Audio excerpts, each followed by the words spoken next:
Good morning. Wow. Good morning. This is Allison Penna, aka Bad Widow.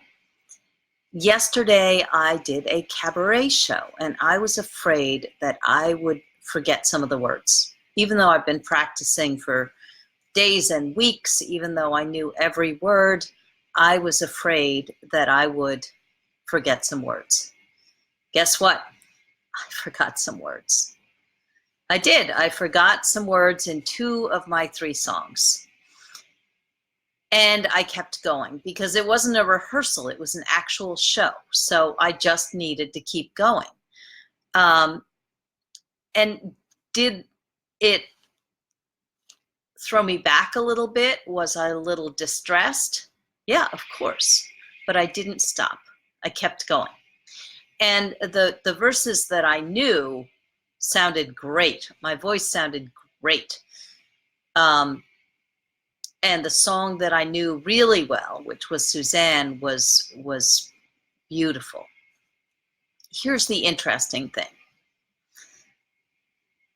The woman before me is very funny and really acted into her part, and it was fabulous. And I got a little bit into my head about, oh my gosh, I have to follow that. And she's so good. And can I do that?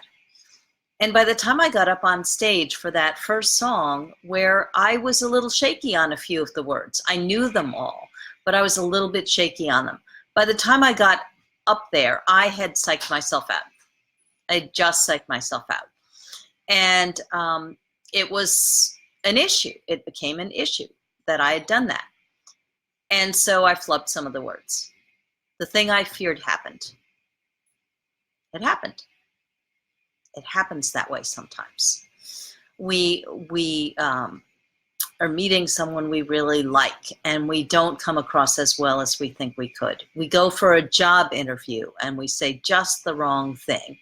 We sometimes go for something and care so much that we kind of get in our heads about how we're going to deliver, and it doesn't work out the way that we planned. What we fear happens. Okay, I mean, it wasn't a rehearsal, it was a show. There was nothing I could do about it except keep going. I could either freak out, stop, and stop delivering, or I could keep going. And what I chose to do was keep going. And what I chose to do was the words that I knew I sang. And I sang full tilt, like I hadn't missed any of the other ones before them. And that's all you can do. And then afterwards, you can do something else. You can look at, okay, well, what happened?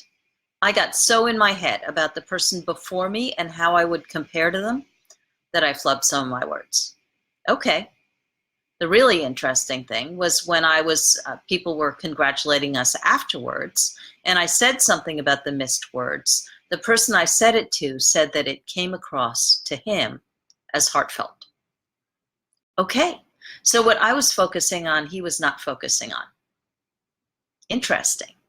Right? Because we don't exist in a sound chamber. There are other people out there receiving what we're putting out. And sometimes what they're getting is, wow, that was brave to keep going. Wow, that was heartfelt. And there's nothing you can do about it. After the fact, in the middle of something which you need to keep going on, nothing you can do about it in the moment. You can just recalibrate afterwards. You can just not make that something that continues into the future. You can make it a historical event to learn from. So that's what I would encourage you to do.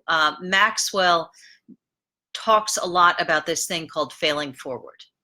We are trained to succeed. We are not trained to fail. But people fail more often than they succeed. The percentages are just against us. So why are we not taught to do that? This is Allison Penna, aka Bad Widow. I invite you to take a look at places in your life where what you feared came true and you just kept going, and congratulate yourself for that. And then learn the lessons and go on. Allison Penna, aka Bad Widow. I will see you tomorrow. Thanks for watching, and thanks for watching the replay.